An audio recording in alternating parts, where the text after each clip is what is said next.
نحمدہ ونصلی ونسلم علی رسولہ النبی الکریم اما بعد فاعوذ باللہ من الشیطان الرجیم بسم اللہ الرحمن الرحیم اللہم صلی علی سیدنا و مولانا محمد وعلی آلہ وصحبہ وبارک وسلم۔ معزز طلبہ و طالبات و معزز سامعین گرامی، السلام علیکم ورحمۃ اللہ وبرکاتہ۔ ہمارا یہ سلسلہ ہے سلسلہ تفہیم اشعار پر مشتمل، جس میں ہم مختلف بزرگان دین کا فارسی کلام آپ کے لیے لے کے حاضر ہوتے ہیں اور اس کا ترجمہ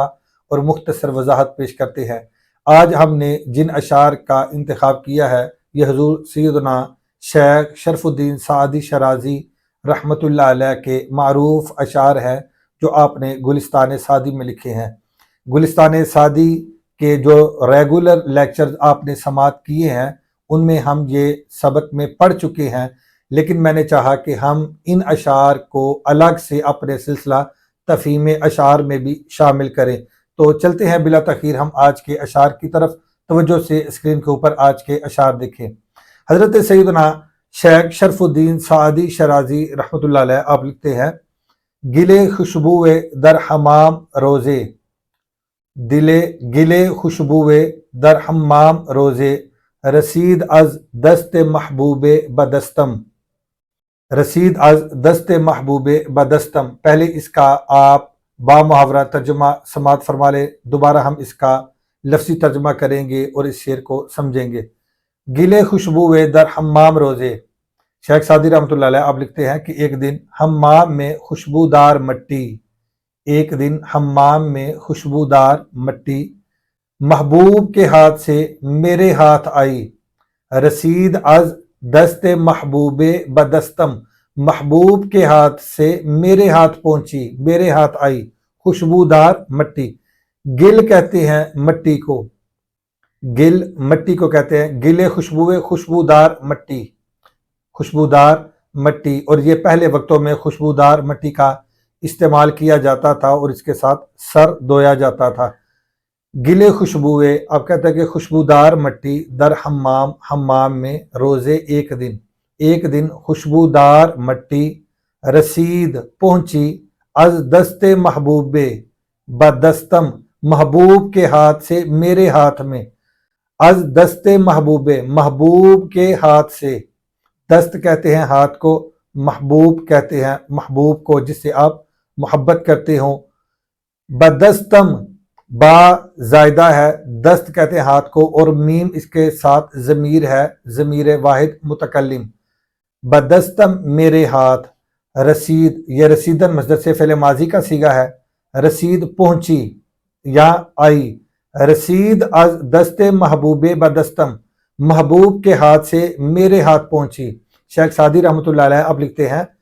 کہ ایک دن حمام میں خوشبودار مٹی محبوب کے ہاتھ سے میرے ہاتھ پہنچی۔ بدو گفتم، آگے دوسرا شعر دیکھیں۔ بدو گفتم کہ مشکی یا عبیری، کہ از بوئے دل آویز تو مستم، آپ لکھتے ہیں کہ میں نے اس سے کہا تو مشک ہے یا عبیر ہے، میں نے اس مٹی سے کہا کہ تو مشک ہے یا عبیر ہے، تو کیا ہے؟ کہ از بوئے دل آویز تو مستم، کہ تیری اس دلکش اور دل آویز خوشبو سے میں مست ہو گیا ہوں، میں تیری اس خوشبو دلکش خوشبو سے مست ہو گیا ہوں۔ بدو گفتم، بدو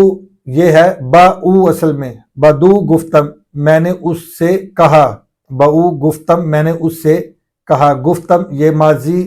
مطلق کا صیغہ ہے، گفتن مصدر سے، ماضی مطلق واحد متکلم کا صیغہ۔ بدو گفتم میں نے اس سے کہا کہ مشکی، کہ تو مشک ہے یہ خوشبو ہے، یا عبیری یا عبیر ہے، اور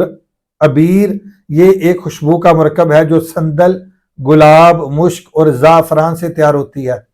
تو شیخ سعدی رحمۃ اللہ علیہ اب کہتے ہیں کہ میں نے اس خوشبودار مٹی سے پوچھا کہ تو مشک ہے یا عبیر ہے، تو کیا ہے؟ کہ از بوئے دل آویز تو مستم، کہ از بوئے کے خوشبو سے، بو سے دل آویز، جو دل آویز ہے، دلکش ہے، یعنی دلکش خوشبو سے، دل آویز تو تیری دلکش بو سے، یعنی تیری دلکش خوشبو سے، مستم میں مست ہوا ہوں، مستم میں میم آخر میں واحد متکلم کی ضمیر ہے، تو اس کا معنی یوں ہوگا کہ مستم میں مست ہوں، میں مست ہوا ہوں،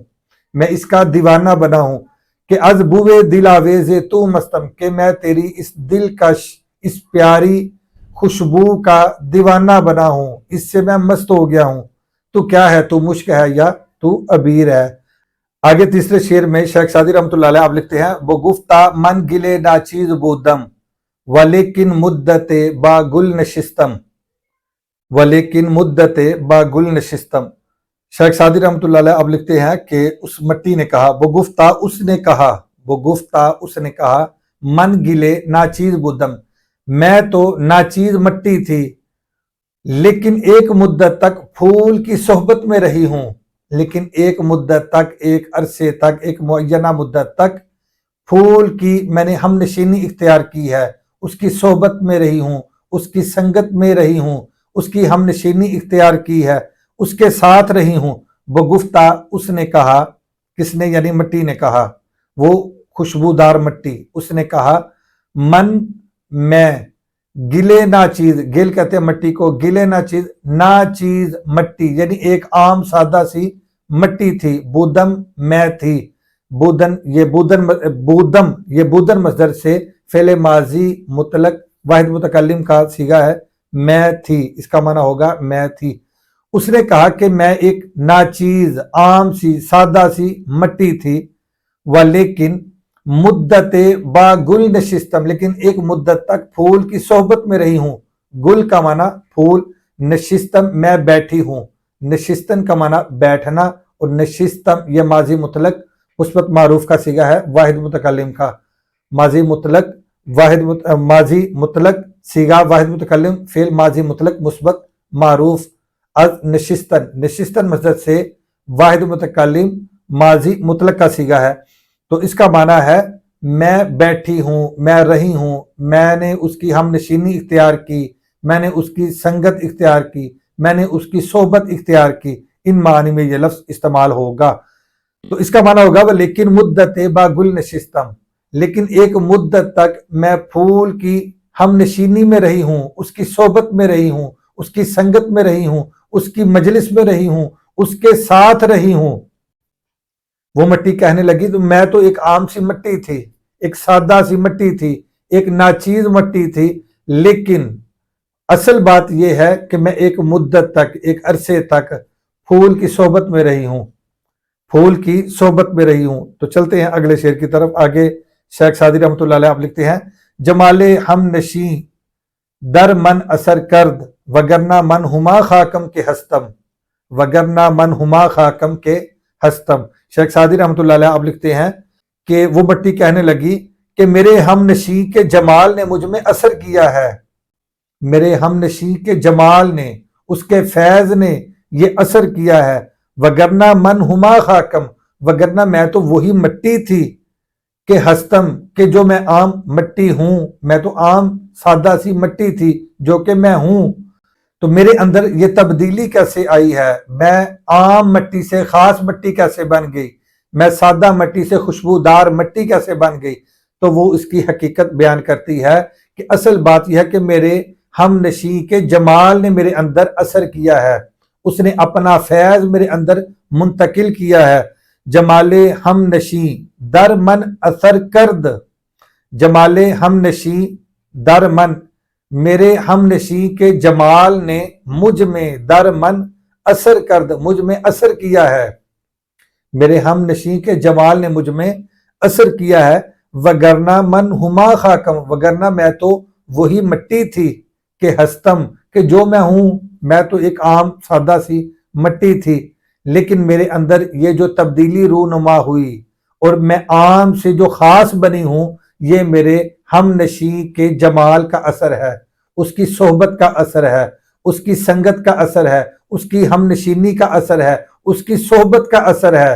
اور یہ اس کا فیض ہے کہ میں عام مٹی سے خاص مٹی بن گئی، عام سادہ مٹی سے خوشبودار مٹی بن گئی، تو یہ میرے ہم نشیں کے جمال نے میرے اندر اثر کیا ہے۔ تو شیخ سعدی رحمۃ اللہ علیہ ان اشعار کے ذریعے یہی درس دیتے ہیں کہ انسان اگر اپنی صحبت کو